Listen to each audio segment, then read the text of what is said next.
opportunity to supervise a student, a first-year student that came out on placement with us that was visually impaired. And I personally learned quite a lot as well from that experience. So then earlier this year, I had the opportunity to do a small project as part of Health Education England's Repair project that was looking at student attrition and how can we stop students from dropping out of health-related courses. And our trust in particular was interested in how we can stop students that have a disability or neurodiversity from dropping out, because their attrition rates are much higher than kind of non-disabled or neurotypical counterparts. So I'm just going to present a little bit about the project today and what we've kind of done over here in Bolton regarding that. So I'm going to try and share my screen.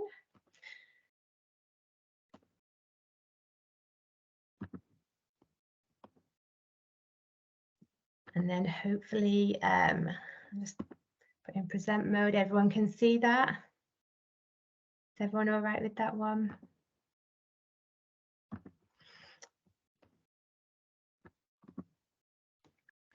So this is just some background information that shows that in 2017, 13.2% of students attending a university or college reported to have at least one disability. Students who have a disability had lower degree of results overall, and disabled students had lower rates of employment after graduation compared to non-disabled students. That straight away is quite alarming. That's not what we want to be happening. And it shows that there's obviously some room for improvement here. There was another repair project going on again recently that looked more at neurodiversity, and their project found that a lack of awareness caused lots of setbacks and impacted on students' mental health. Barriers affected students' ability to perform duties and impacted mental health and created a stigma. They found that clinicians needed to be much more open to the idea of having training on neurodiversity and people who can lead and support that on that within trusts. And it's also been found that when autistic learners in particular engage in work-based practice, attrition rates are really high. So this, you don't have to read it, I'm just going to surmise it. But this was just a little case study. It's a real case study that's on Health Education England Learning Hub that can be accessed. So an occupational therapy student who has ADHD and her experience on clinical placement. So kind of just in brief, the student was late for placement one morning. And at that point, she disclosed that she had ADHD to her clinical educator. But she'd put an arrangement in place with her dad that her dad was going to ring her every morning to help her get up because she sometimes struggled with that as a result of her ADHD. However, that kind of wasn't a good enough response, and the educator went on to ask for dad's number, to ask the student to text them every morning at 9 o'clock on the dot, and it asked the student to prove that they could meet the learning contract. That student felt like it caused a lot of stigma for them. They felt quite upset about the whole thing, and they worded it quite nicely. And it says, "When was the last time a workplace asked for your dad's number because you were late once? When was the last time your boss asked you to text them every morning because you were late once?" I think that puts it into perspective a little bit, doesn't it? So then we wanted to know in Bolton, how are we doing over here? So we asked students on AHP courses. We did AHPs because I'm an AHP, and it was only a very small project, but without doubt, this could be generalized across health courses. So we did the questionnaire with the anonymously, so students didn't feel like they'd have, any worries when they come out on placement again. And we had 44 respondents, which was great, and that was from Bolton and Salford universities. And we also surveyed the clinical educators within our trust, the AHP clinical educators, to get their views on things also. So the first one here, just so you know, I've kind of rag rated them. So the green stuff's kind of positive, the red stuff's negative, and the amber stuff's in the middle. So first we asked educators how confident did they feel to supervise students that have a disability or neurodiversity.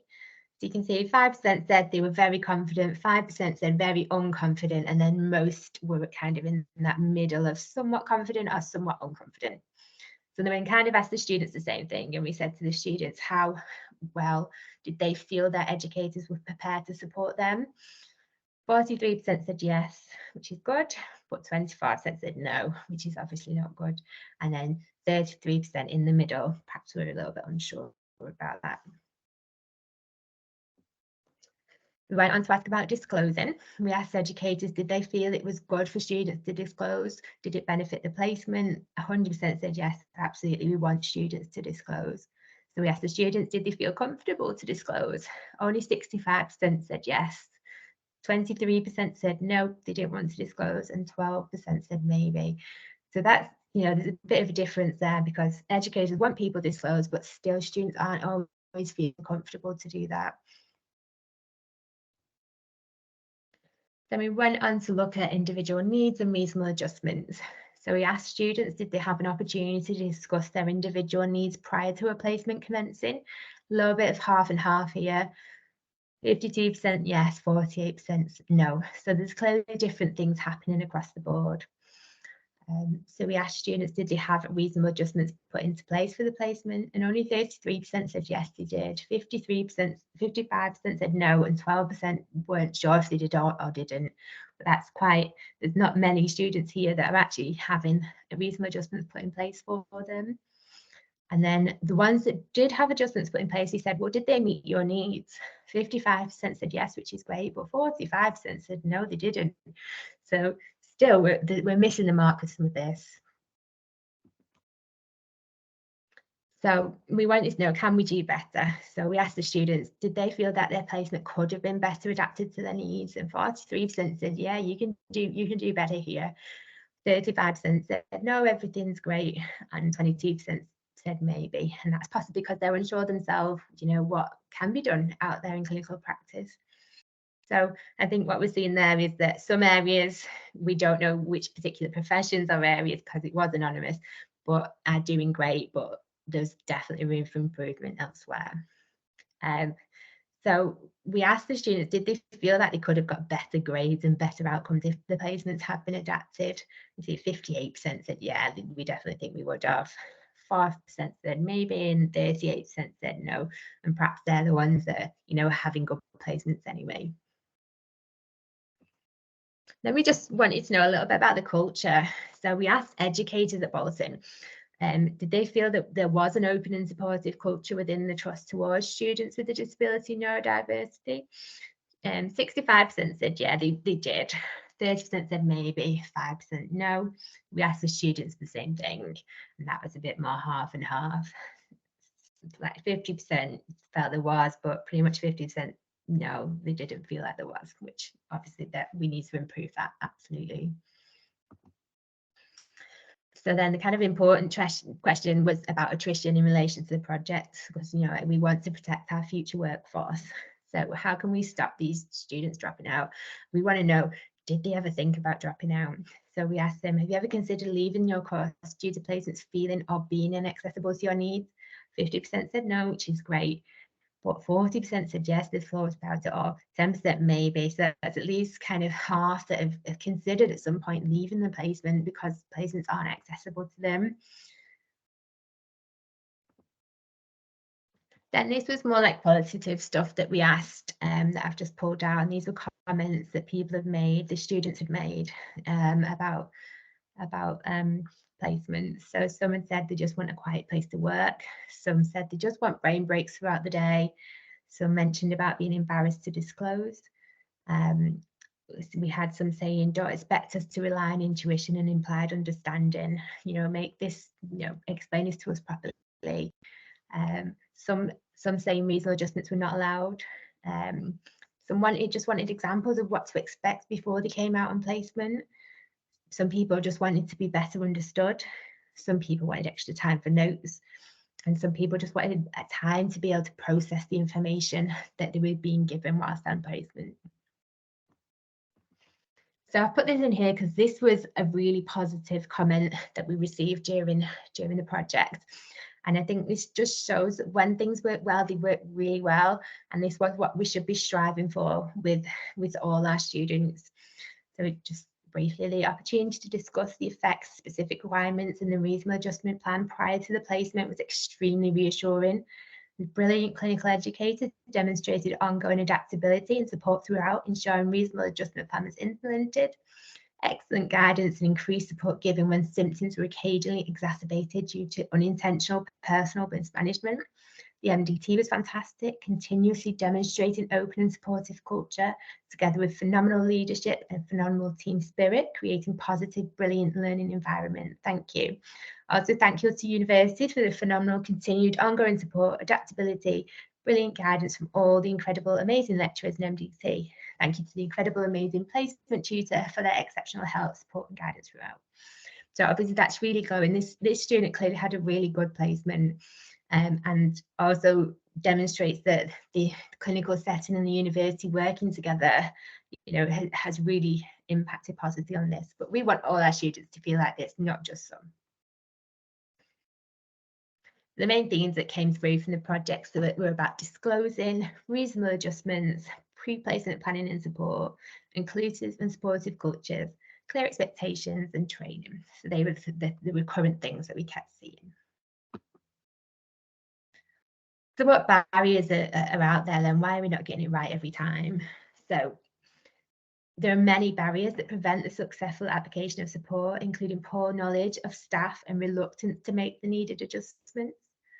Sometimes it's students' internalized stigma and harmful self-beliefs that contribute to their experience. This can prevent students from disclosing their diagnosis in fear of inconveniencing the staff that they work with. And we know that the Equality Act 2010, where reasonable adjustments must be made by workplaces and universities to support disabled people in engaging in education without being at an avoidable disadvantage. However, these adjustments are often ambiguous and some members of staff don't know how to interpret them and how to implement them, so that can hinder the use of them. Touching on the disclosing things here, this is just some reasons why a student might want to disclose. It might be that they're worried it will limit their career going forward. It might be that they're embarrassed. It might be that they feel like it's another opportunity to be bullied. They might have experienced that in the past. They don't want to be treated differently. They don't want to be seen to making a fuss. So there's many different reasons, and it's up to us as workplaces to make people feel that none of these are an issue. They should feel supported in disclosing. So a lot of feedback we got from clinical educators was around marking students on clinical placement. And if a student with a disability or neurodiversity comes out and they're maybe not doing very well, educators were unsure, like, how do we mark them? Can we mark them down? There were really some confusion around this. So obviously it's important to always come back to the Equality Act and have a bit of an understanding around that and what discrimination is. So discrimination arising from disabilities when a person, which in this case would be the educator, discriminates against a disabled person, which in this case would be the student. So if an educator treats a student unfavourably because of something arising in consequence of the student's disability and cannot show that that treatment is proportionate means of achieving a legitimate aim. So then educators say to us, well, sometimes a student will be failing and then they'll disclose. So where do we stand then? Have we discriminated? So again, the Equality Act says that the above does not apply if the educator shows and the educator did not know and could not reasonably have expected to know that the student had a disability at that time. So what does that actually mean in clinical practice? So discrimination arising from disabilities when someone is treated unfairly because of something connected to their disability rather than the disability itself. So some basic examples here might be the need for regular toilet breaks, the need for specialist IT equipment, the need for a quiet working environment. So we can't go around marking our students down because they need access to these things. That's when the discrimination occurs.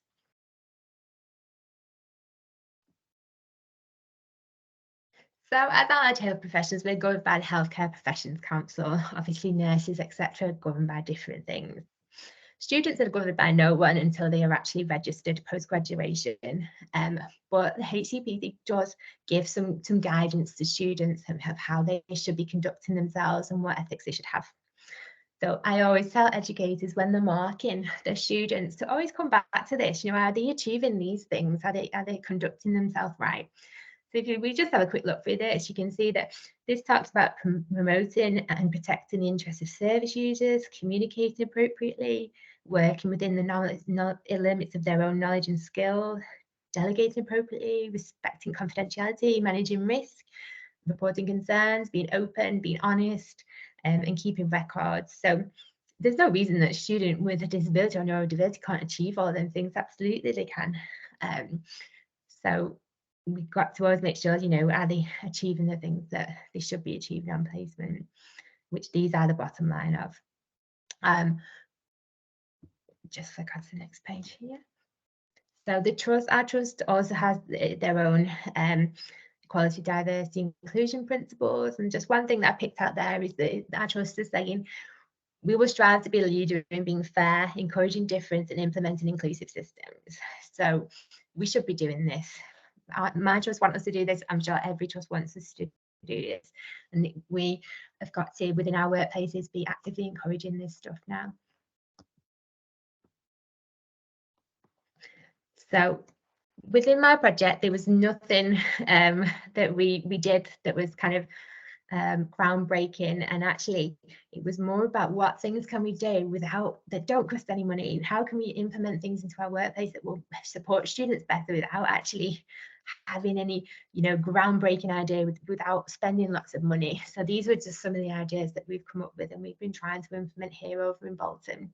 The first and foremost is absolutely creating that positive mindset and culture. So we've been doing training with clinical educators about supporting students. And this is the one thing that, is so important to start with.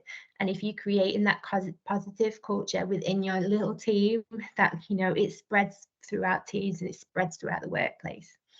So we need to create supportive, safe environments where students feel able to disclose. We need to have non-judgmental attitudes. We need positive support plans and not punishments. We should never be punishing students. We should be supporting them. And we always need to remember that poor support leads to poor outcomes, and adjustment to help students to reach their potential. We need to be remembering that a more diverse workforce brings a wider variety of views and different perspectives. It isn't about fixing individuals to fit the role, rather restructuring environments and attitudes around them. And really importantly, building inclusive practices into our teams and structures and operations, then we need fewer reasonable adjustments over time. So just some examples in the workplace, if there was a quiet working environment, that an office, for example, that everyone had access to, it was designated as a quiet room, then if a student comes on placement and they need a quiet working environment, it's not even a reasonable adjustment anymore, because that just already exists within that team and structure. Same with things like flexible working. If that's already built within our practices, then that no longer needs to become a reasonable adjustment, because it's already here and we're already doing it. Just a little quote there, I think, which always just refocuses our lenses. When a flower doesn't bloom, you fix the environment in which the flower grows, not the flower. So one of the things we've tried to implement within our trust is that students all have a welcome pack before they come out on placement, so they'll know exactly who they're working with, what they're expected of before them, how to contact, so that they've not got kind of they know exactly what to expect. There's no doubt in their mind that what kind of placement they're coming to, what's going to be expected of them when they're here. And also kind of in that induction pack that sounds to every single student that comes out, there's an opportunity and encouragement to disclose any disabilities they might have before they come. I'm not sure if this will work, but hopefully it does. I'll just flick through. So we talk about our service and where we work, postcodes, everything like that, transport links, we try and put that in. We put pictures of the team in, who everyone is, so that when you walk into an office on the first day, you kind of might recognise a familiar face and know who to go over, because we all know how daunting that can be on a first day. Useful information, working patterns, uniform, what to do for off sick, contact numbers, just the little things that makes what can provide so much reassurance to students before they come out. what to expect. What type of placement is it? Is it clinic-based? Is it ward-based? Is it home visit-based? What conditions might you see? Ideas for what kind of objectives they might be doing on placement, what things they might be expected to work towards. Again, the conduct of for ethics that we went through earlier is on there. Lots of useful information and resources, and then a contact form at the back, which gives the students an opportunity to disclose as well.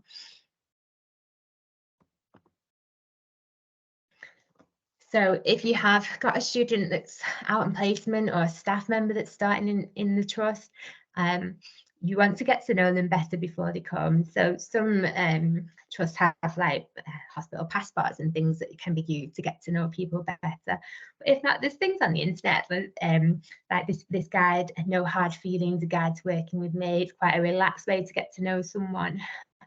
Says things like, my quotes it drives me nuts when I like to receive feedback in a certain way.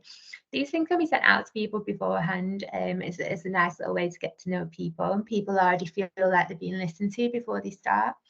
And then obviously there's the things like arranging meetings prior to a placement or prior to someone starting with just them, or it might be with their university or the support team or whoever they might want. So the visually impaired student I had at the end of last year came out many times before his placement. He had tours of the department. It helped him to build mind maps of how to navigate around.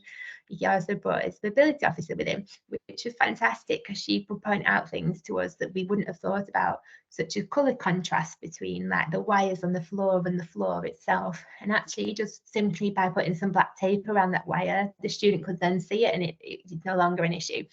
So doing as much prior to placement is really important.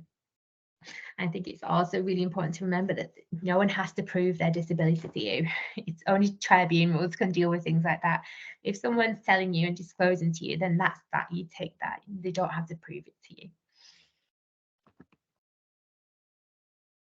So this is just something that we've been trying to help people, our educators, to work with in terms of reasonable adjustments.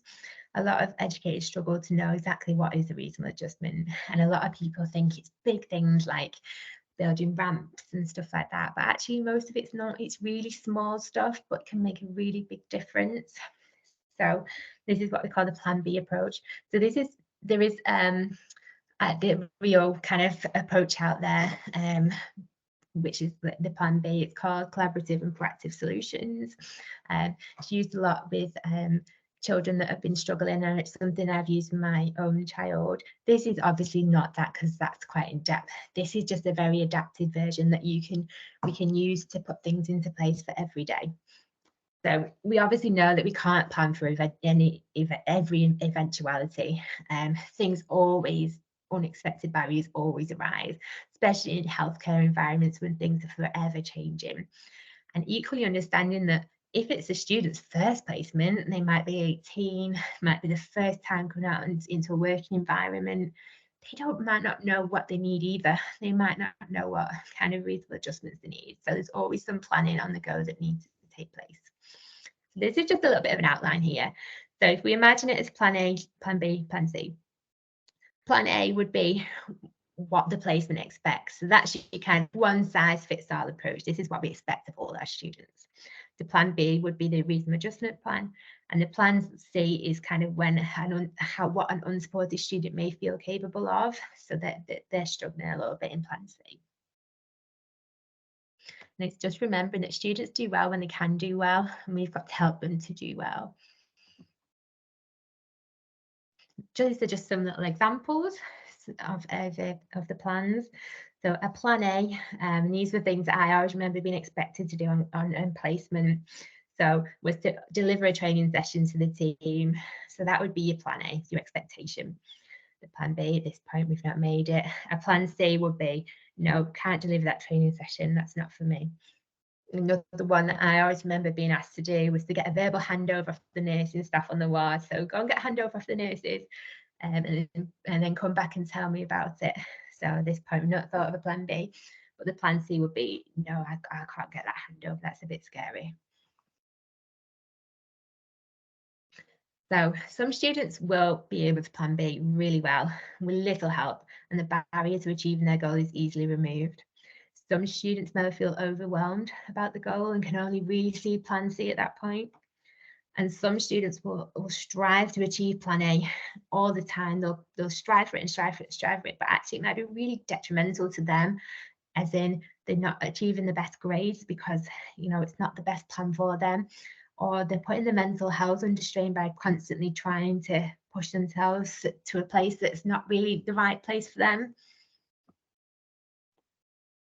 So we talked to our clinical educators about trying to plan B and trying to learn how to do that. So we advise that they sit down with students and they discuss how they're feeling. So what is it about that plan A that you're struggling with? And then discussing what is the actual reason, because there could be many reasons that they're struggling with a plan or an expectation. And then once you've kind of come up with the reason, then it's discussing the ideas and different ways of achieving that goal. We ask them to think about the student's strengths. That's a great place to start. Okay, we know you're struggling with this, but actually you're really good at that. And so using that as a way to kind of achieve the goal in a different way. We usually say try and write it down so you can kind of reason through it and or reflect back on it. So if we think about that first example, which was to deliver a training session in a team meeting, so what are the possible difficulties someone might have with that? So it could be many things. If we break it down, it could be the topic of the training, it could be developing the resources, it could be it could be the time allocated to the training, it could be talking in front of a group of people, it could be the thought of people questioning them on the spot. And really, depending on what the actual difficulty is, will depend what your plan B needs to be. So you have that discussion with your student, and actually find out it's the talking in front of the group. They find it really overwhelming and they struggle to process and answer the questions on the spot. So what we know then is that delivering a training in a team meeting would not showcase that student's knowledge and understanding of the subject effectively. But from that plan B meeting, you might find out, well, actually, they've got great IT skills. So then, as an alternative, it might be that you create a training pack instead that can be sent out to the team with the option of Q&A via email. So then what we need to come back to is, has the goal of training the team been achieved? Yeah, the team has still been trained. Has the student demonstrated their knowledge and understanding on the topic? Yeah, they've demonstrated that. Has their learning objective of training the team been met? Yes, it has. So we still achieved the same thing, we've just done it in a slightly different way. And this is what we've been trying to ask our educators to look at and think about and implement. And this is kind of the task that we've asked them to do, is things like think of expectations that they have for their students in their particular areas of work and placement, clinical placements. What things do they ask them to do regularly? Sit down as a group and think, okay, what could students struggle with that plan? And then ask them to kind of come up with plan B ideas. So they've already thought about that, and then eventually, you know, if they have a student that struggles with that stuff, then they've kind of used that process. And we just always ask them to come back to, did the plan B allow the students to demonstrate their knowledge and skills? Was the learning objective met? And was the clinical and work-related task met? And if we're meeting all them things, then we're achieving a plan B really well. So this was just another case study that I wanted to put in. It was a much more positive one. So this was a speech and language therapy student. It said, since being diagnosed and disclosing that I'm dyslexic, I've only had one negative placement experience where a one-size-fits-all approach was used. I've been lucky to have some supportive and flexible educators who aim to create a safe learning environment and put reasonable adjustments into place. Some of the adjustments included providing a rough outline of tasks for the day and helping me better organise my day, an opportunity to complete admin at home and allowing extra time to complete reading and writing tasks. So none of them things are big things. They're all things that we can implement really easily. Actually, they work so well for some people and can completely change their placement experience. So these are just kind of some final thoughts that I had about it all. So it's very apparent that when a supportive and inclusive environment when in a supportive, inclusive environment, disabled and neurodivergent students can thrive in clinical practice.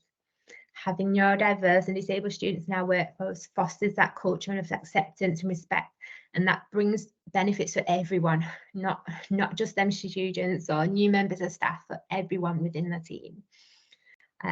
The National Autistic Society found that when autistic individuals are well supported in the workplace, they actually have much higher job retention rates than their neurotypical counterparts. So if we're talking about talent retention, then that this is a great place to find people. Organisations that embrace neurodiversity and disabled talent gain advantages in productivity, creativity, talent retention. Reasonable adjustments are often simple and free solutions, and they're often the ones that have the biggest impact on students. And working closely with universities is always really, really important. However, there's still barriers that exist. There's things out there that are kind of beyond us as well-intentioned clinicians that are still difficult to navigate, and things that came up quite a lot during the project, and a lot of it was related to IT and the accessibility features of IT. And with trust, you're quite often limited to what IT you have access to or what kind of add-ons you can add to things, and that can often prove really difficult for people. Estates environments are often really, really difficult problems again. So it's great saying, let's have an office that's a quiet working office, but sometimes there's no office space available. So then again, we come up to these barriers that are kind of more financial implications, and then funding again for equipment can be a really big one. These are just some really useful resources that I wanted to put on there that are out there for people to access. Health Education England have a guide to practice-based learning for neurodivergent students, which is really, really good, and some of the case studies were taken from that. There's a Molly website that the No Hard Feelings guide was taken from there. They also have some other really useful resources that are quite in light-hearted way, but they talk about things like having difficult conversations. And then the Neurodiversity Toolkit has recently been launched through Health Education England Learning Hub, and that's got absolutely tons and tons of information on for both kind of staff and students. That's really, really useful for people as well. And then just references there at the end. I'm just going to stop sharing my screen.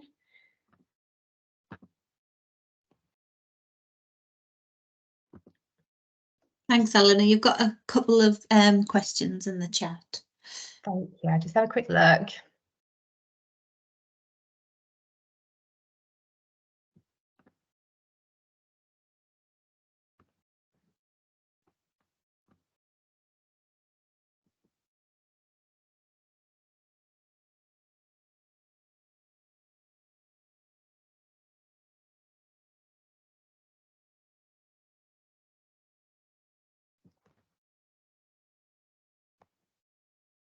So I'm hoping that maybe if we've answered some of these, if we've been talking along about the examples and stuff. Someone said about the example of the pack we've created. I'm more than happy to share that with you. That's not a problem. And definitely think that that's one of the easiest things that a lot of workplaces can implement is creating welcome packs for people. And even just thinking back to when I started work, I think someone had sent me a welcome pack and I knew what I was walking into, who I was going to say, exactly what was going to be expected of me. I would have found that super useful. And it's one of the biggest things that I think I would first and foremost encourage people to implement.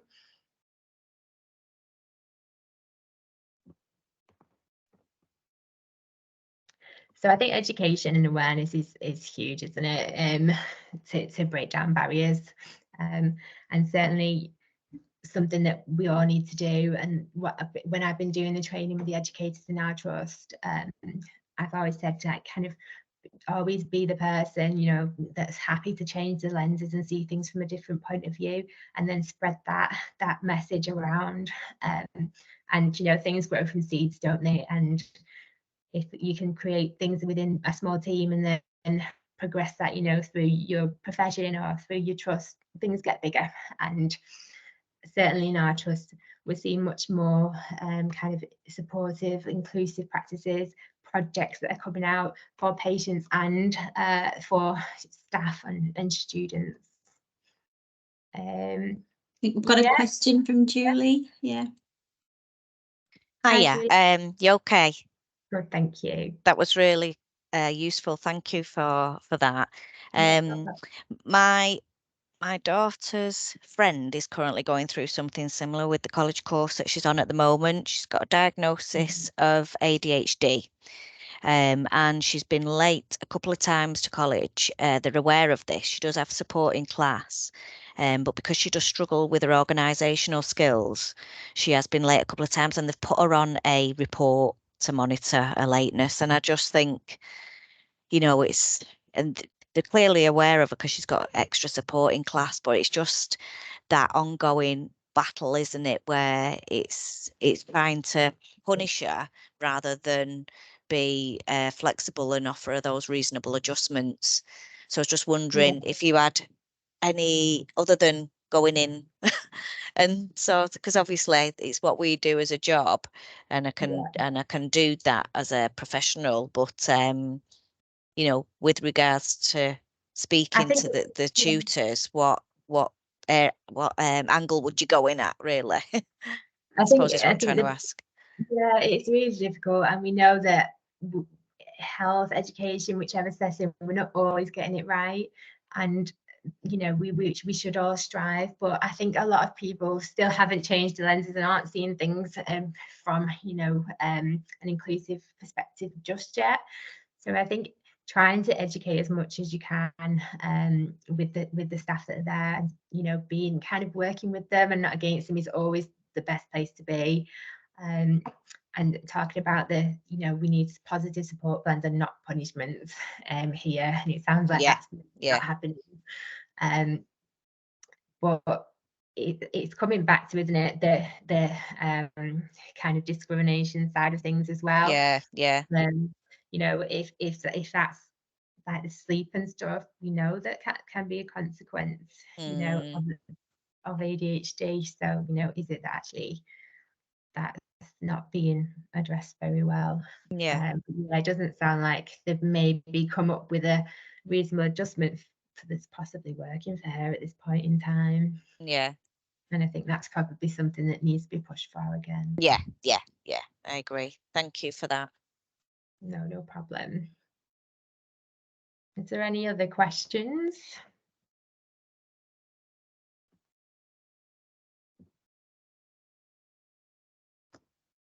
Yeah, is it Moira? Hiya, I'll come on camera now. I'm a PEF, and obviously I come across in areas where there are a lot of staffing pressures. So I can understand that when they have their initial assessments with the learners, they don't always ask for the reasonable adjustments, and the students don't actually give them. So that's kind of the difficult payoff, isn't it, really? If they're not telling them about them, they don't know about it. And like you say, they don't always say anything until the final assessment when they're being put on action plans, really.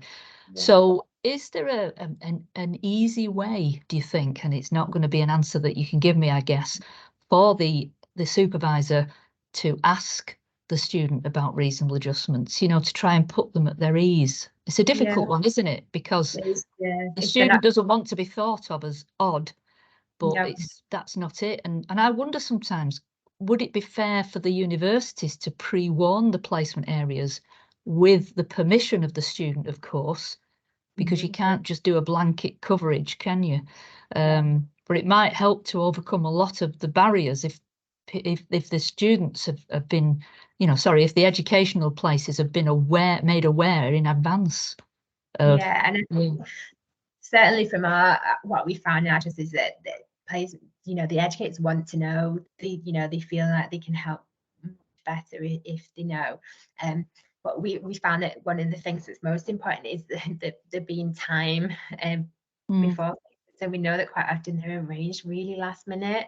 So there's actually not really time for that kind of conversations to happen pre-placement. We found that the best ways was by creating like the welcome pack that has a page at the back that says, you know, like if you have any individual needs that you want to discuss before coming, you know, we're open, we're here, you know, we're supportive, please talk to us, you know, and just trying to communicate so that every student gets that booklet. So you're opening the door there, aren't you, really? Yeah. Just kind of, you know, inviting people in to say, you know, like, you know, you can talk to us about this, it's absolutely fine, you know, we encourage you, we actively encourage you to do that. So it's kind of a way of doing it where they might read it and they might have a think about it for a little bit, and then hopefully they'll come back. But ultimately, you know, just once they are out on pace and just having that, if they feel like there's a bit of an open culture there, then they're more likely to say, oh, actually, I'm struggling with this. But we've also been trying to get educators to try and recognize when a student is struggling a little bit and not just think, oh, that student's rubbish, you know, like they're not very good, that's that. Actually, why are they struggling? And you can plan B with any student. They don't have to have a disability or neurodiversity, but any student that's struggling for whatever reason, you should be sitting down regularly with these students and, you know, saying, oh, how are you feeling about this? Why are you having a problem with this? And so that support's continuously there, not just writing people off as, you know, just no, it's not very good at this, you know, they don't think they're cut out for this profession. You know, it's changing the attitudes around educators in the first place to try and support students, because we know that it's daunting for students to speak up. You know, aren't they? You know, the stress straight out of education, first opportunity, you know, it's been a workplace quite often. So we just need to make sure that we feel like we've got like that open door kind of is there for them to, you know, speak to us. Yeah, every time when we deliver the like supervisor training in our trust, I work for Pennine Care Foundation Trust, we encourage them at the initial assessment to get as much information as possible. You know, what do they want to learn and what can we teach them in this area? And then, of course, if there are any problems at the midpoint, bring it up. Don't wait till the final assessment, because then it's too late, really. So it is a difficult one. It is, because I know that a lot of people don't disclose their disabilities. We've had a few students with dyslexia who are frightened to say it, but then once they get that support, it's so much better for them. You know, they can get through the education a lot better. So yeah. The neurodiversity toolkit, which has got loads of stuff, resources for actual students that can access it themselves, and that how they can, you know, if they've got dyslexia, you know, what things are out there that might help me while I'm out on placement with dyslexia. I like the idea of the reasonable adjustment passport that you say, you know, like individualize it and hand it to your assessor when you first get there, and they can read that then and take it in perhaps a bit better. Definitely.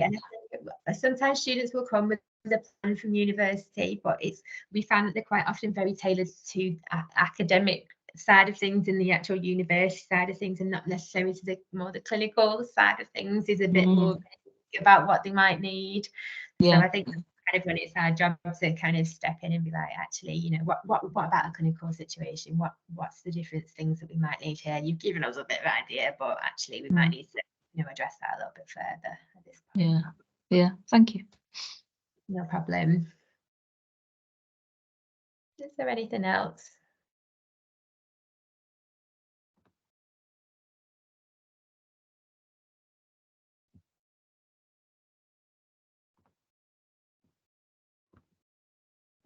Yeah, just asking in the chat there about kind of social barriers and stuff.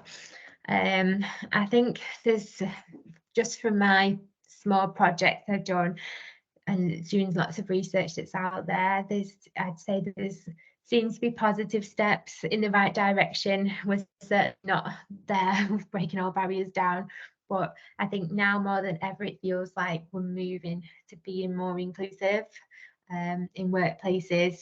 I personally attended lots and lots of webinars over the last few months, and it's really nice to see that there's more stuff out there now and people are more aware of it, which is great. Anything else? No, well, thank you all. Thanks all so much for coming. I really appreciate you logging on and sharing that with me this lunchtime. Myra, is it? I meant to react and not raise my hand. I'm not used to this yet. I'm on different buttons. Yeah. I was just gonna give you a thumbs up, but yeah. That's Yeah, great. thanks, Eleanor. And if you're all right to share the slides, and then I'll send them out to everyone who's joined or who was supposed to join. And then any questions, am I okay to add your email? Yeah.